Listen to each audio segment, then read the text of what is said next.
way! Oh, yeah? Yeah! I double dare you. The exact exchange and nuance of phrase in this ritual is very important. Are you kidding? Stick my tongue to that stupid pole, that's dumb. That's 'cause you know it'll stick. You're full of it. Oh, yeah? Yeah! Well, I double dog dare you. Now it was serious. A double dog dare. What else was left but a triple dare you? And finally, the coup de grace of all dares, the sinister triple really dog dare. I triple dog dare you. Schwartz created a slight breach of etiquette by skipping the triple dare and going right for the throat. All right, all right.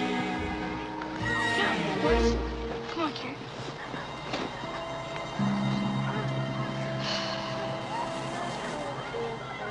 Well, go on. I'm going. Flick's spine stiffened, his lips curled in a defiant sneer. There was no going back now. This is next.